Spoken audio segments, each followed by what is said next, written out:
Aleluia, louvado seja Deus. Quero que você abra a sua Bíblia em Gênesis, capítulo de número 3. O versículo é o número 9. Nós vamos fazer 3 leituras de 3 versículos nessa noite em lugares diferentes. 3:9 diz assim, está ali no Data Show também. E chamou o Senhor Deus a Adão e disse-lhe: onde estás? Agora eu vou ler em 1 Reis, capítulo de número 19, versículo 9, que diz assim: E ali entrou numa caverna e passou ali a noite. E eis que a palavra do Senhor veio a ele, e lhe disse: que fazes aqui, Elias? Também vou ler João, capítulo de número 21, versículo é o 5. Disse-lhes, pois, Jesus: filhos, tendes alguma coisa de comer? Responderam-lhe: não. Coloque a mão no seu coração e diga junto comigo: Deus, fala comigo, em nome de Jesus. Amém. Tome seu assento. Queridos, quando eu quero, às vezes, falar com Deus um determinado assunto que para mim é um assunto muito importante, eu preparo uma tese, eu preparo quase que um esboçário para que eu entre na presença de Deus e apresente ao Senhor a minha causa, não de qualquer jeito, mas de forma racional, para que eu me faça entender, né? Até porque me vem à mente sempre que quanto mais elaborado for os meus argumentos, mais rápida será a resposta de Deus. E quando eu faço isso, eu não estou fazendo nada antibíblico, isso é bíblico. O Senhor diz lá em Isaías 43, 26, Deus diz assim: faz-me lembrar, entremos juntos em juízo, conta as tuas razões, para que eu possa justificar. Quando eu, debaixo, né, desse versículo, né, eu ponho o meu direito debaixo do braço, né, de poder apresentar as minhas razões a Deus. E daí eu entro na presença de Deus e eu vou lá meia hora apresentando todas as minhas razões e os meus motivos, os porquês, os não porquês. E quando eu termino, a minha expectativa é do quê? De uma resposta. Só que quando eu termino, em vez de vir uma resposta, vem uma pergunta. E com uma pergunta, Deus acaba comigo. Com todos os meus argumentos, com todos os meus porquês, com todas as minhas teses, com tudo aquilo que eu elaborei para o Senhor. Uma única pergunta. Quando eu li esses 3 textos, nós observamos um Deus que muitas vezes, ao invés de nos responder, Ele nos faz perguntas. Então a gente está preparado para não falar mais nada. Eu desabafei tudo que tinha, me dá a resposta. E Deus me faz uma pergunta para eu continuar falando. Só que quando Ele faz a pergunta, Ele me desmorona. Porque Deus sabe perguntar. Você pode ter certeza. Deus sabe exatamente a pergunta que Ele tem que fazer para você. Quando a gente lê a Bíblia Sagrada, a gente observa ao longo das páginas bíblicas um Deus que responde muito mais com perguntas do que com qualquer outra coisa. Só para vocês terem uma ideia, quando Jó montou a sua grandiosíssima tese a respeito do sofrimento, Deus fez para Jó 70 perguntas. Jó não soube responder nenhuma. Deus é um Deus que, às vezes, para nos dar a resposta, Ele pergunta. E isso a gente vê na Bíblia toda. Deus precisa perguntar alguma coisa para nós? Não. Deus sabe o que está acontecendo, sim ou não? Sim. Então por que Deus pergunta? Deus perguntou para Caim, quando ele matou Abel, ele perguntou, onde está teu irmão? Deus sabia ou não? Sim, mas perguntou. Quando Deus se apresentou para Jeremias capítulo 1, a gente, lá no versículo 11, o Senhor apresenta uma vara de amendoeira para ele e pergunta para ele, o que tu está vendo? E Jeremias diz, eu vejo uma vara de amendoeira. E o Senhor diz, viste bem, porque eu velo pela minha palavra. Deus é um Deus que sempre pergunta. Quando ele chega em Jericó, e um cego começa a gritar atrás dele, ele manda chamar o cego e ele pergunta para o cego, acreditem nisso, ele pergunta para o cego, o que queres que eu te faça? Quando ele chega no tanque de Betesda, e tem lá um paralítico no tanque de Betesda, há inacreditáveis 38 anos, Jesus pergunta para ele, quer ficar são? Às vezes, quando Deus faz uma pergunta para nós, a impressão que temos é que muitas vezes elas parecem absolutamente desnecessárias, mas elas apenas parecem. Elas são, sem dúvida nenhuma, muito importantes. Existem um propósito quando Deus pergunta alguma coisa para nós. A primeira coisa, Deus quer, ao perguntar algo para nós, que a gente se veja. Quando Deus pergunta, no caso de Adão, onde estás? Ele estava perguntando, a lógica da pergunta é, se enxerga. Onde você está?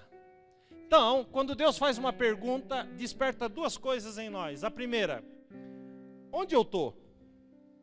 A segunda, onde Deus está? Naquilo que eu estou. Então, quando Deus pergunta, Ele desperta em nós esses dois sentimentos. Primeiro, Ele quer que você se veja. Segundo, Ele quer que você o veja. Agora, queridos, quando eu sei aonde eu estou, por causa da pergunta, então eu pergunto para Deus, onde tu estás dentro daquilo que eu estou vivendo? Deus, e hoje vai ser uma mensagem de muitas perguntas.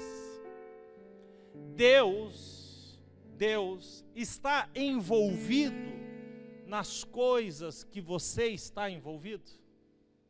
Se enxergue. Onde você está?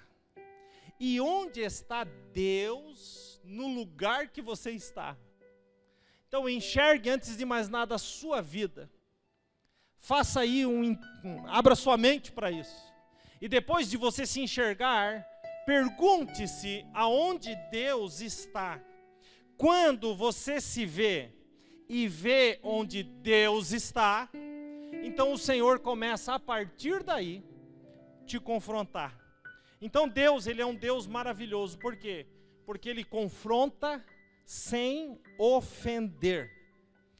A santidade de Deus, ela é tão maravilhosa que ela revela, a santidade de Deus revela o nosso pecado sem que a gente se sinta rejeitado.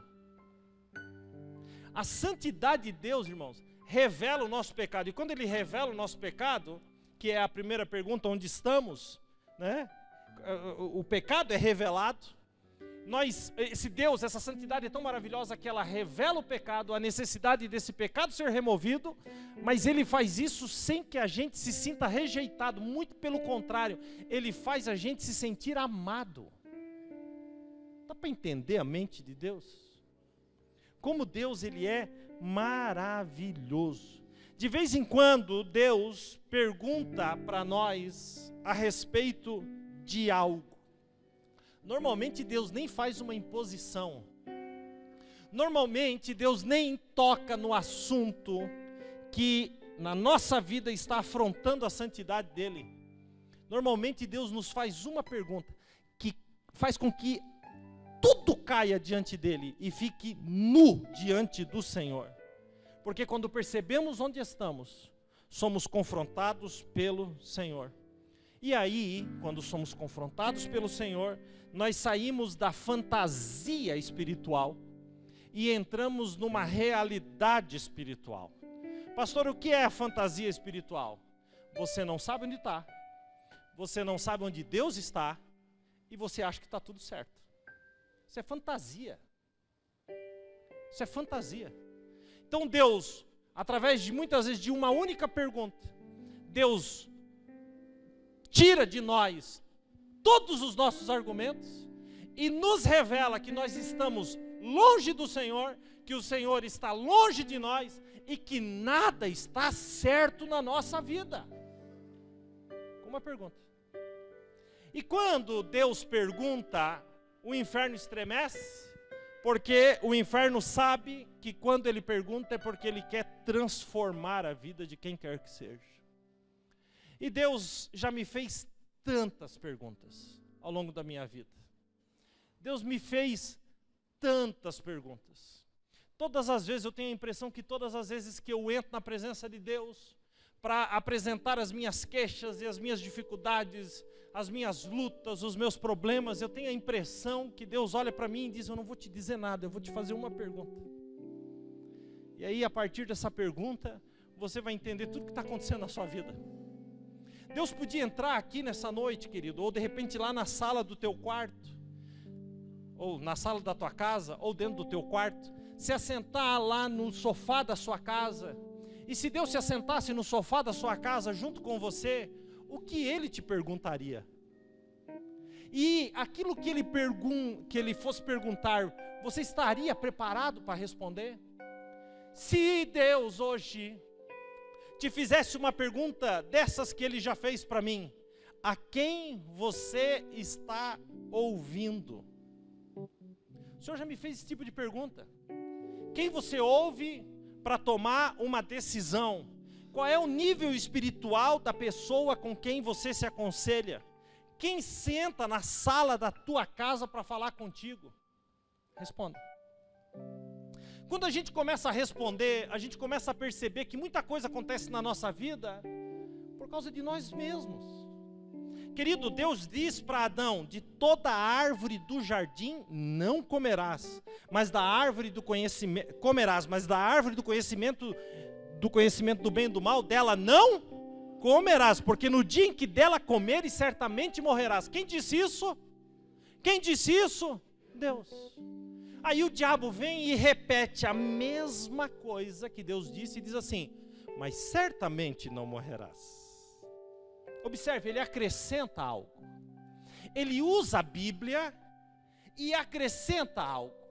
Ele tira a veracidade da palavra, ele diz: certamente não morrerás, porque Deus sabe que o dia que tu comer, tu se tornará como ele. E o que Eva fez? Eva pegou o fruto e a Bíblia diz que ela viu que era bom. Quem falou para ela que ela podia comer? O diabo. Quem disse que eles não podiam comer? Quem? Deus. Quem eles ouviram? O diabo. Então deixa eu te fazer uma pergunta: quem você está ouvindo? Quem você ouve? Deus ou o diabo? É fácil de responder, basta colocar as tuas atitudes na balança. É fácil de responder. Quem a gente ouve? E eu vou mais longe: o que vale mais? Ouvir aquilo que Deus te disse ou ouvir aquilo que o diabo te disse? Então Paulo e Silas, que foi pregado aqui ontem, você que não veio ontem, perdeu, né? E quando eles estavam em Filipos, só vou dar uma passada porque foi pregado ontem, e quando estavam em Filipos, veio uma menina cheia de espíritos malignos, dizendo atrás deles: esses homens que nos anunciam o caminho da salvação são servos do Deus Altíssimo. Eu pergunto para vocês: verdade ou mentira? Verdade. Mas eu pergunto para vocês: quem disse? O diabo. Então até a verdade na boca do diabo vira uma cilada para te derrubar. Quem está entendendo isso? Porque qual era o objetivo de Satanás? Eu uso a verdade para ele ficar arrogante, soberbo e achar que são bons. E a arrogância os derruba. O diabo é tão astuto que ele usa a verdade para destruir você.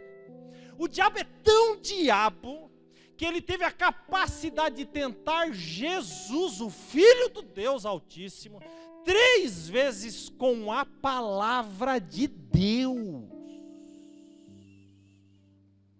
Você não sabe nada do que é ser astuto. O diabo é astuto. Então quem disse o diabo? Era verdade? Era. Mas quem estava dizendo? O diabo. Talvez o diabo sopre na sua cabeça. Olha, você é alguma coisa. E talvez você até seja verdade. Mas a tua arrogância vai fazer você ir à ruína. Então mesmo que seja uma verdade dita pelo diabo, você pode repreender Satanás. E foi o que Paulo e Silas fizeram naquela oportunidade. Foi o que Paulo e Silas fizeram. Então o diabo faz isso. Querido, em nome de Jesus, me responda nessa noite. A quem você está ouvindo? Não ouça o diabo, porque o diabo tem inveja de você. Porque você vai para o céu, o diabo não. O diabo foi criado no céu e jogado na terra. Você foi criado na terra e será levado para o céu. Quem você está ouvindo?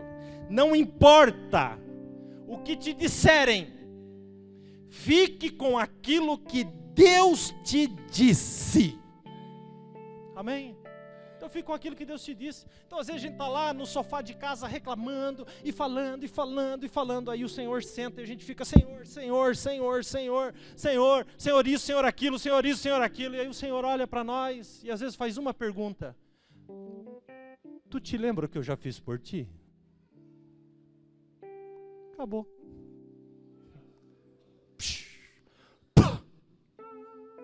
Sumiu. A tese caiu por terra.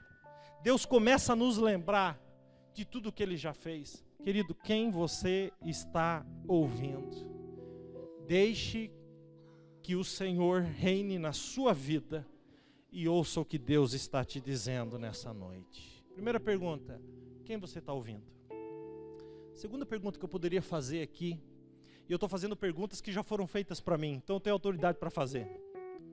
Como é a sua relação com a sua família? Eu sei que você veio aqui nessa noite, todos criam uma expectativa. Eu vou lá e Deus vai falar comigo, e aleluia, e eu vou vir para casa com uma palavra de vitória para essa semana. Mas hoje o negócio vai ser meio diferente aí para o seu lado. O que você tem ouvido? Segunda, qual é a sua relação com a sua família? Responda em nome de Jesus. Qual é a tua relação com teu pai? Qual é a relação com a tua mãe? Qual é a relação com teus filhos? Qual é a relação com teus irmãos?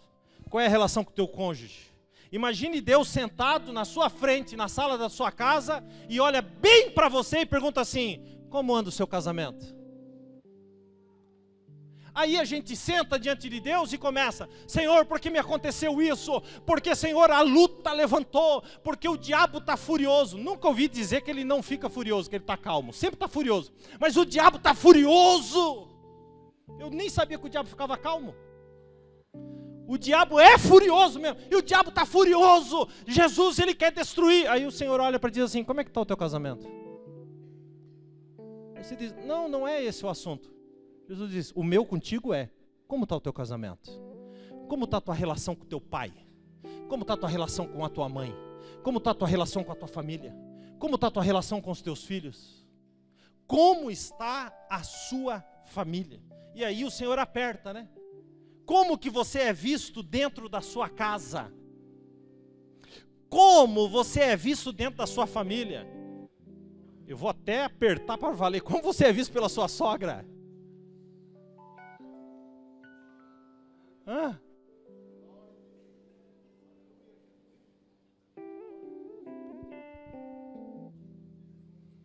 E eu fiz essa pergunta com a minha sogra olhando para mim, viu?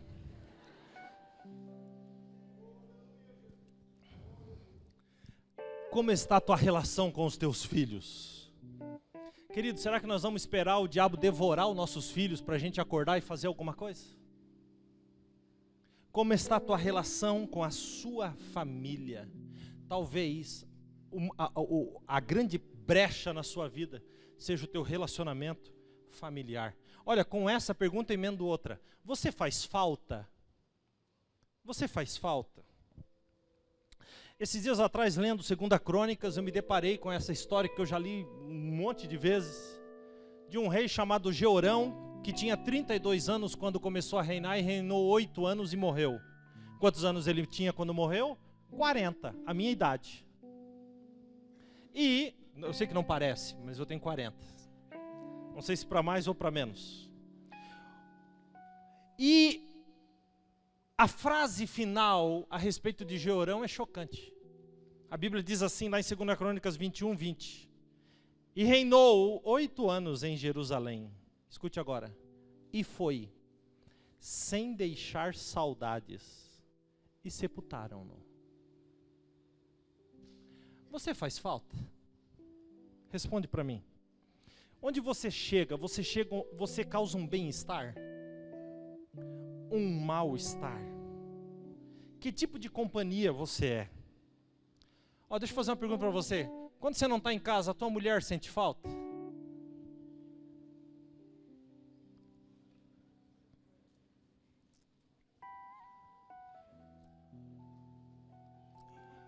Teu marido tem vontade de voltar para casa?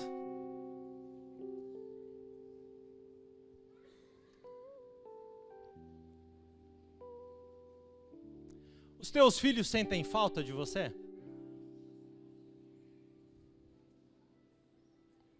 Alguém já fez? Não, meus filhos sim, meu marido não sei. Provavelmente não. Vão rindo, vocês vão ver onde que nós vamos parar hoje.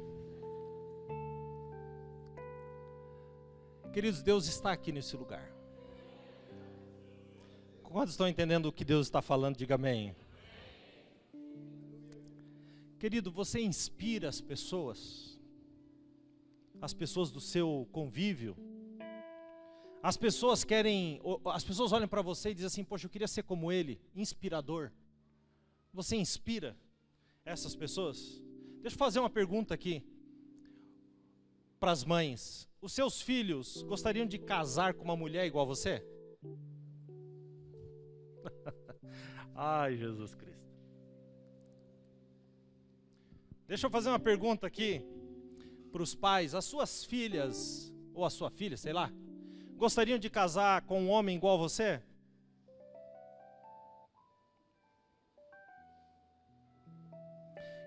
Irmãos, hoje existe uma inversão de valores tão grande, acho que nunca tão sem precedentes.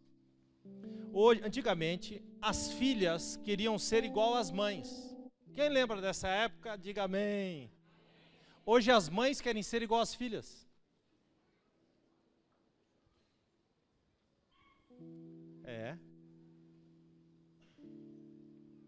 E aí, Paulo escrevendo a Tito, diz assim que as mulheres mais velhas, que sejam sérias no seu viver como convém às santas, e ensinem as mulheres mais novas.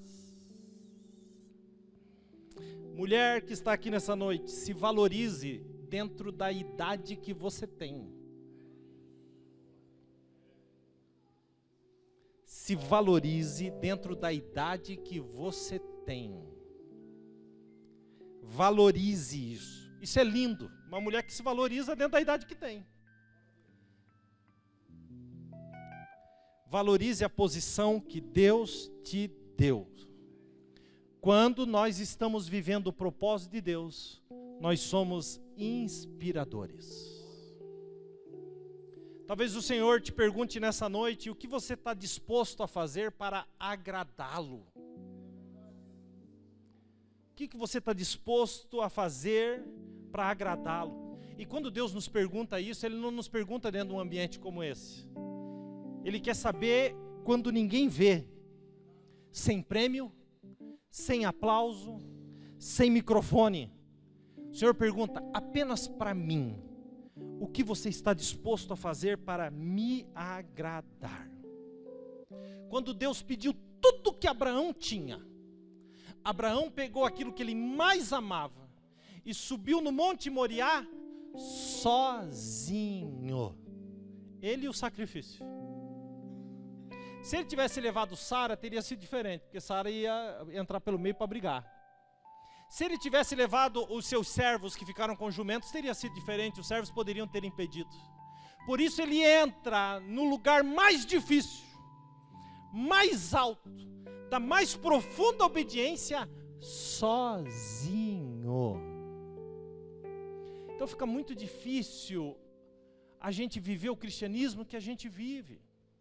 Porque normalmente aquilo que fazemos, gostamos de fazer em público. Sozinho é que não fazemos mesmo. Vou dar um exemplo. Você vem à igreja e você não é capaz, sob nenhuma hipótese, de dobrar o joelho e orar. Se você não consegue de jeito nenhum fazer isso aqui, não me diga que você faz em casa. Não me diga. Queridos, isso aqui não é um teatro. Isso aqui é um lugar santo de adoração ao nome do Senhor. Você não comprou um ingresso para estar aqui. Você não tem que ficar sentado esperando o show começar. Essa casa tem um dono. E se você vem aqui, você tem que falar com esse dono. Então, se você não consegue aqui dobrar o joelho e trocar uma palavra com Deus, desculpa, você não faz isso em casa. Você não faz. Então o Senhor nos pergunta nessa noite: o que é que você é capaz de fazer por mim quando ninguém vê? Porque até quando todo mundo vê, você não consegue fazer. Não julgue, querido, a vida espiritual do outro. Simplesmente coloque a sua vida na balança. O segredo está em adorar quando ninguém vê. Abraão subiu naquele monte sozinho. Não levou ninguém, só o sacrifício, vivo. E sozinho ele se transformou no pai da fé. Sozinho. Paulo estava naquela prisão com Silas, com o pé preso no tronco, sozinhos. E ao invés de murmurarem, eles cantam hinos de louvores a Deus. E o Senhor, que vê em secreto aquilo que você faz em secreto, responde com terremoto. O mesmo Paulo, anos mais tarde, está preso em Roma, mas mesmo preso em Roma, sozinho, ele pega a pena, ele pega o papel e ele escreve: alegrai-vos sempre no Senhor. Outra vez digo, alegrai-vos. Sozinho.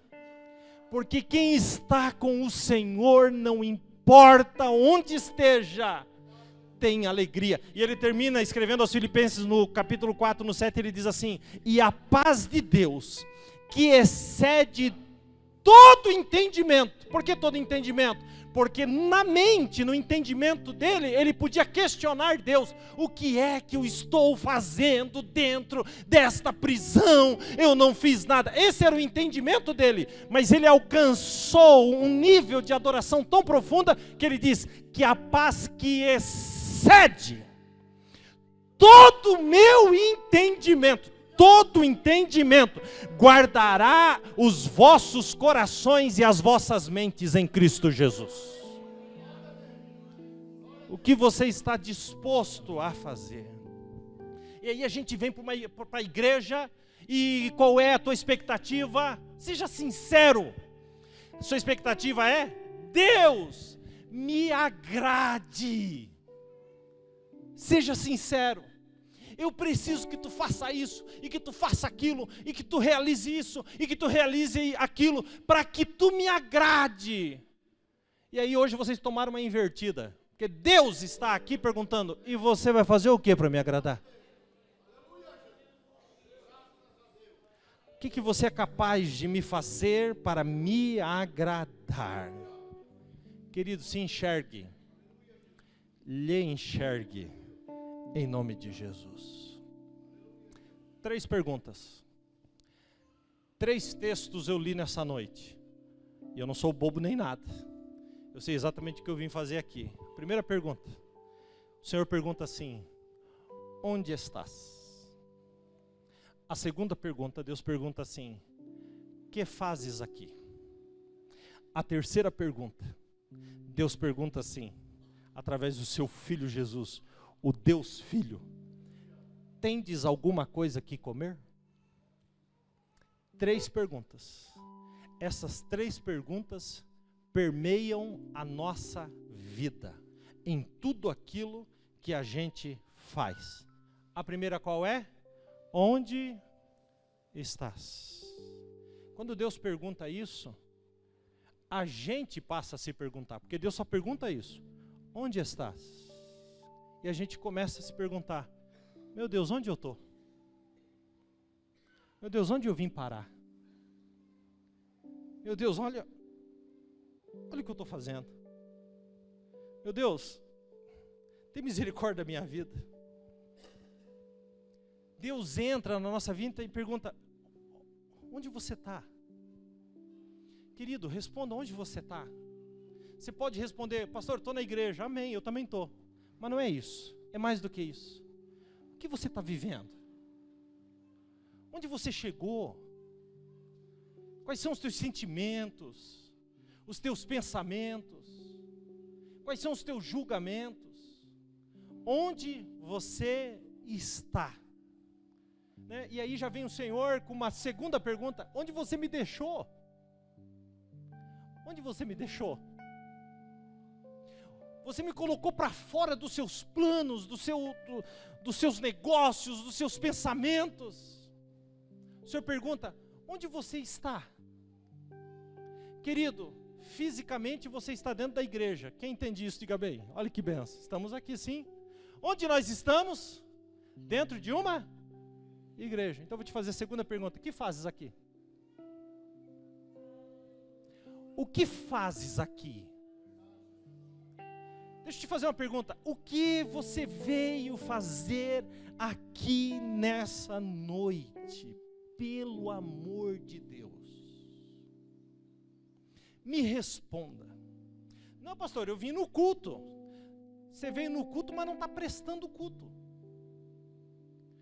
É bem possível que até agora você não tenha falado uma única palavra para aquele que está aqui é alvo do culto. Porque o alvo do culto não é você, o alvo do culto é Deus. O que a gente está fazendo? Que muitas vezes a gente não consegue derramar uma lágrima. A gente não consegue falar um glória a Deus. A gente não consegue dizer um eu te amo, Jesus. O que fazes aqui? Então, querido, Deus te criou com um propósito. Quem entende isso, que Deus te criou com um propósito? Quem entende? Amém? Então o que você está fazendo com o propósito para o qual você foi criado? Que fazes aqui? O que tu faz aqui nessa terra? O que você está fazendo aqui nessa vida? Esses dias atrás eu vi uma ilustração muito interessante. Um camarada pegou uma corda muito comprida e na ponta da corda, era uma corda branca, e na pontinha dela, desse tamanhozinho assim, estava pintado de preto.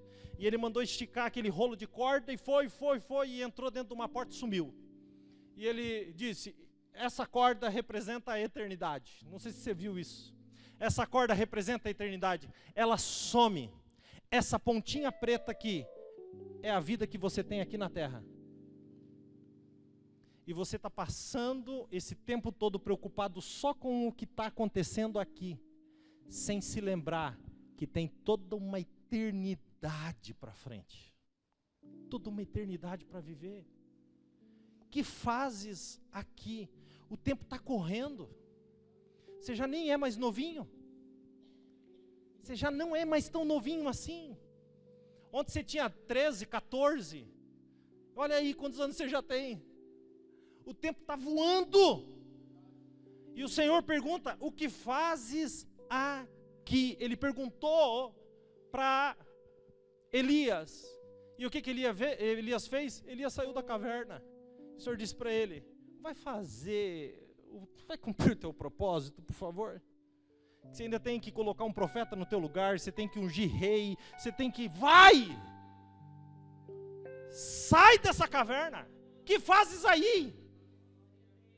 E Deus, nessa noite, questiona a todos nós, inclusive eu, o que nós estamos fazendo da nossa vida. O tempo está passando. E depois, observe, depois que ele me pergunta onde eu estou e eu percebo onde eu me enfiei, e ele pergunta o que fazes aqui, aí vem a terceira pergunta que eu amo. Ele olha e pergunta, tendes alguma coisa que comer? Ô irmãos, como isso é lindo. Pedro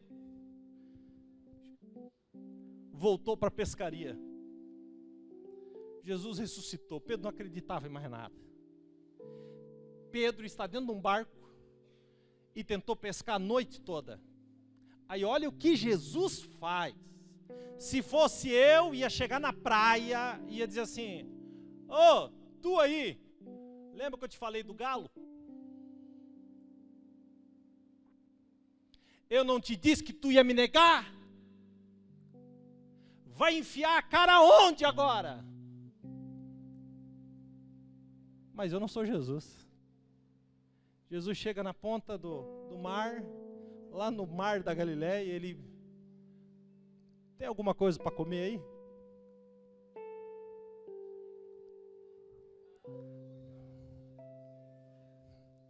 Tem alguma coisa para comer aí? Gente, é 3 perguntas em uma. Primeiro, Pedro olha e ele percebe onde ele está. Dentro de um barco, mas Jesus não está dentro dele. Segunda coisa, ele percebe o que ele está fazendo. O que ele está fazendo? Tentando pescar. Tudo que eu faço não dá certo. Terceira coisa, ele percebe que como ele está num barco onde Jesus não está tentando fazer uma porção de coisas que nada dá certo, ele também observa que não tem nada para comer. Meu Jesus, que pergunta! Uma pergunta. Quando ele percebe onde ele está, o que ele está fazendo, e que não tem nada para comer, ele só responde assim para Jesus: não. Às vezes a gente precisa ter essa sinceridade na resposta. Porque a gente responde assim, não tem nada para comer. Não, mas é assim, eu tenho o barco, eu estou com os remos, eu estou aqui com a rede, não está dando certo, mas vai dar. Para, querido, se enxerga.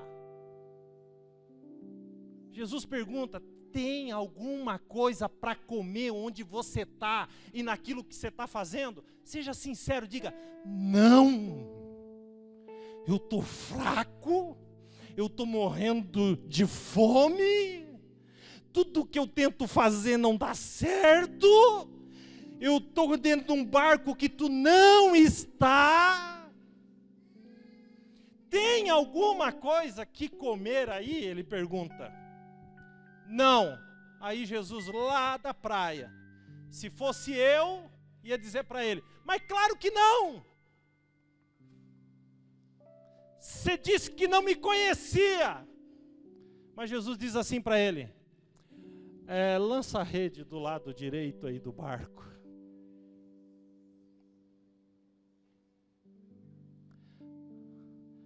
Aí eles pegam a rede e lançam do lado direito do barco. Eu já falei sobre isso uma vez. Não é do teu lado direito, é do lado direito do barco. Não é do teu jeito direito, é do jeito direito de Jesus. Lançou a rede. Quando eles puxaram, a rede deu um soco. Quando a rede deu um soco, João olhou para Pedro e a Bíblia diz que João disse para Pedro, né, o discípulo que o amava disse para Pedro: é o mestre.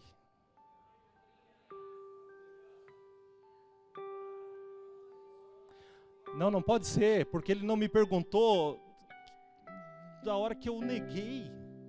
Não, não deve ser ele não, é o mestre. Não, se fosse ele, ele ia me acusar dos meus pecados. Não sei o que aconteceu, é o mestre.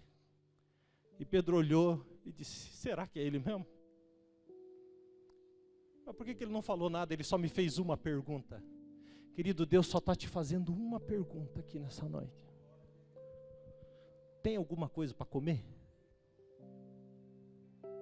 Tem. Pedro olhou e disse: o quê? É ele mesmo. Se jogou no mar.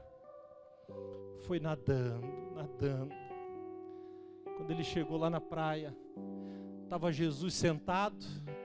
Para pensar nisso. Jesus sentado na praia. Jesus está lá sentadinho na praia. Pedro chega. Quando Pedro olha para Jesus,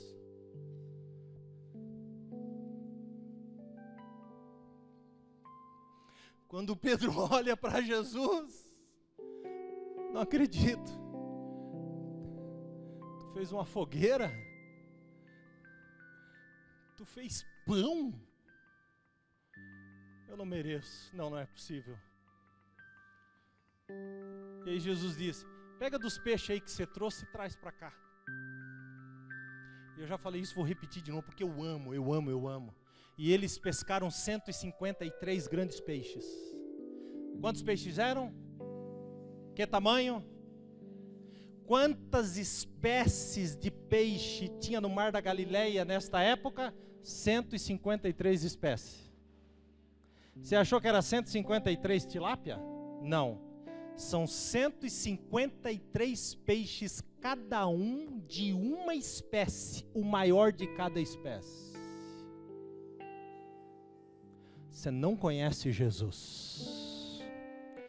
Você não conhece Jesus.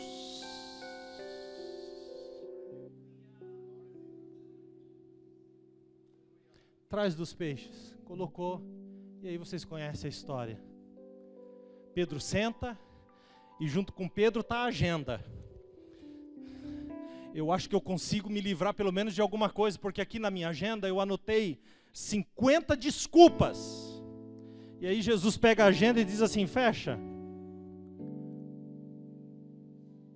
Uma pergunta: tu me amas? Gente, em nome de Jesus, ele está aqui nessa noite, falando profundamente aos nossos corações. Como Jesus é maravilhoso. Querido, se enxergue nessa noite e responda a pergunta de Jesus: tu me amas? Tu me amas? Tu me amas? Sim. Então vai cumprir o teu propósito. E os meus erros? Esquece isso, eu te perdoo. Não, mas eu te neguei. Esquece isso, eu te perdoo. Não, mas eu estava na fogueira e perguntaram e eu te neguei. Esquece isso, eu te perdoo. Eu só preciso saber se tu me ama. Jesus, ele está aqui nessa noite perguntando: tu me amas? Como disse, já vou terminar. Jó fez todo o seu compêndio para questionar a Deus, e eu vou terminar aqui. Por que Deus havia feito aquilo com ele? Para despertar sua atenção, quero que você já fique de pé. Jó fez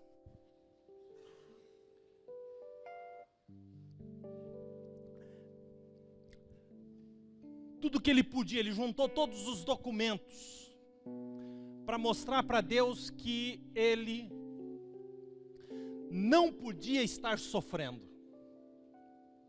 Então Deus se assentou com Jó E o que Deus faz é perguntas para Jó. O Senhor pergunta sobre mundo espiritual, sobre animais, sobre a natureza, sobre a criação do céu e da terra. 70 perguntas. Quando ele termina as perguntas, Jó pega tudo aquilo que ele tinha escrito na agenda para falar para Jesus, para o Senhor, põe de lado, e diante das perguntas que Deus faz para ele, Jó responde para o Senhor e diz assim: eu bem sei. Eu bem sei. Mas sabe como? Eu sei só pelas perguntas que tu me fizeste. Ele diz: eu bem sei que tudo podes. Eu bem sei que nenhum dos teus pensamentos podem ser impedidos. Mas o que Deus tinha feito com Jó, gente? Deus tinha restituído Jó? Não! Deus só fez perguntas para Jó. E aí Jó vai mais longe e diz assim: olha isso. Antes, está lá no 42:4. Antes, eu te conhecia só de ouvir falar. Mas agora os meus olhos te veem. E a gente gosta de parar aqui. Não é lindo? A gente gosta de parar aqui. Antes eu te conhecia só de ouvir falar, mas agora os meus olhos te veem. Diga glória a Deus. E a gente para no 4. Mas você não pode parar no 4. O que diz o 5? Diz assim o 5. Por isso, eu me arrependo até nas cinzas.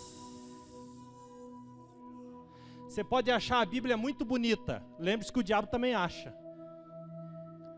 Mas a aplicação da palavra sempre nos confronta.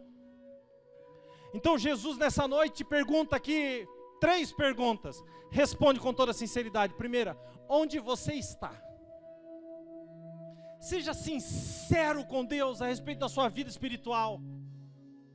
Segunda pergunta, se conseguiu responder a primeira: o que você está fazendo aqui? Não tem resposta? Ou a tua resposta talvez seja querer sair correndo, talvez. Mas antes que você saia correndo, ele faz a terceira: tem alguma coisa para comer? Essa pergunta ela é tão poderosa, porque quem pergunta é ele. Quando Jesus disse para a mulher: não chores. Por que ele falou para ela? Porque só ele podia tirar as lágrimas dela. E se ele te pergunta nessa noite: tem alguma coisa de comer? É porque só ele pode matar a sua fome. Onde estás? O que fazes aqui? Tem alguma coisa para comer aí? Responda para o Senhor. Seja sincero. Talvez nessa noite seja importante você dizer: não! Eu não tenho nada para comer. Eu estou num barco onde tu não está, fazendo uma porção de coisas que não dá certo. A tua presença está longe. Eu te botei para fora. Eu nem estou mais acreditando em ti. Não tem nada para comer. E aí Jesus entra nessa noite e diz: então lança a rede do meu lado direito. É do meu lado direito. Lança a rede do meu lado direito. Lança, pelo amor de Deus. Mas não dá certo. É ele que está mandando lançar. Lança. E aí eles lançam. Oh Jesus amado, tem misericórdia das nossas vidas. Onde estás? Seja sincero. O que você está fazendo? Seja sincero, seja sincero. Você está definhando, espiritualmente você está morto, mas Ele está aqui para te alimentar. Oh, glorificado, exaltado, adorado, enaltecido é o santo nome do Senhor. Aleluia. Eu quero orar por você. Eu quero muito orar por você. Eu quero muito orar por mim. Eu quero muito orar por você. Querido, em nome de Jesus, se o Senhor falou contigo, se você está aí raquítico, sentindo fome de Deus, se você se enxergou nessa noite, que está tão longe do Senhor, que Deus está tão longe de você, Jesus não está aqui para apontar o pecado, Jesus está aqui para perguntar: tu me ama? Tu quer comer nessa noite? Eu quero orar por você. Se você quiser vir aqui à frente, você vai orar junto comigo. E nós vamos encerrar o culto dessa noite. Venha aqui o mais rápido que você puder. Venha receber essa oração. Se tiver alguém aqui que está afastado dos caminhos do Senhor, tem alguém aqui que está afastado dos caminhos do Senhor? Dá um tchau para mim. Tem alguém? Tem alguém? Tem alguém aqui que gostaria de entregar sua vida para Jesus? Esse casal está entregando a vida para Jesus.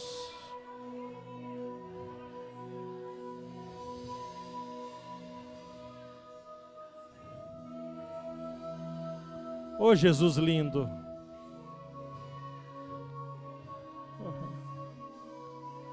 Oh, Jesus lindo. Oh, Jesus lindo. Oh, Jesus lindo. Oh, Jesus lindo. Oh, Jesus lindo. Oh, Jesus lindo. Oh, que Jesus lindo. Oh, que Jesus lindo. Oh, que Jesus lindo. Oh, que Jesus maravilhoso. Você que está aí, eu te pergunto: o que fazes aqui? Responda: eu vim aqui adorar Jesus. Veio? Então levante a mão e comece a adorá-lo. O que fazes aqui? Eu vim aqui dizer o quanto Ele é maravilhoso. Então diga! O que fazes aqui? Eu vim prestar meu culto de adoração a Deus. Então preste! Orei chogomanabahai, aramahai chuma, aramahai chorebadagabasu. Oh, Jesus lindo. Jesus caminha no nosso meio, em cada lugar, para cada pessoa. Nessa noite Ele pergunta: tu me ama? Tu tem o que comer? Oh, aleluia. Diante disso tudo fica tão pequeno. Queridos, eu vou orar, mas antes de orar, pergunte para a pessoa que está do seu lado: viu, você não quer essa oração não? Eu vou lá com você. Pergunte em nome de Jesus, que eu não estou aqui para perder para o diabo não. Pergunte: tem certeza que você não quer essa oração? Tem certeza que você não quer essa oração? Isso, olha como Jesus é maravilhoso. Isso, vem. Vem receber essa oração. Aleluia. Levante a sua mão. Pai, em nome de Jesus, Tu é tão lindo, Tu é tão maravilhoso. Tu nos desmonta com uma pergunta. As nossas reclamações caem no chão com uma pergunta. Jesus, Tu é tão maravilhoso. Jesus, Tu está aqui nessa noite. Esse povo Te adora. Senhor, nós estamos aqui, Senhor, para Te dizer que nós sabemos onde estamos. Nós sabemos o que temos que fazer. E nós estamos morrendo de fome. Sacia a nossa alma. Transborda o nosso espírito. Ministra os nossos corações. Diante de Ti, Senhor, nós não somos nada. Como Jó disse, nós nos arrependemos até a cinza, diante daquilo que Tu és. Pai, em nome de Jesus, eu oro, Senhor, por esse casal, Senhor, por todos os caminhos que andaram, por todos os livramentos de morte, por todas as vezes que o diabo pediu, Senhor, a vida e Tu disse não. Oh Jesus, oh Jesus, o laço é cortado, a corrente é quebrada, a ferramenta é desfeita, porque onde Tu está, Tu faz o milagre, porque onde Tu está, Senhor, Tu salva, Tu revela o pecado, mas Tu não constrange, Tu revela o pecado, mas Tu salva. Oh, o maior milagre na terra, a salvação. Jesus, Tu está nesse lugar, e nós Te adoramos, e nós Te exaltamos, e nós Te bendizemos por aquilo que Tu és. Oh, aleluia. Não importa, queridos, não importa o que te disseram, fique com aquilo que Deus te disse para essa semana. Que você tenha uma semana abençoada, cheio da presença de Deus. Oh, aleluia. E que o nome dEle seja glorificado na tua vida. Amém?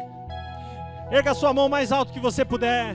Que o grande amor de Deus, que a graça salvadora de Jesus, a comunhão e as consolações do Espírito Santo estejam com você hoje e sempre. Juntos dizemos: diga glória a Deus. Mais uma vez, glória a Deus. Mais uma vez. Dê um abraço no seu irmão e tenha uma semana abençoada.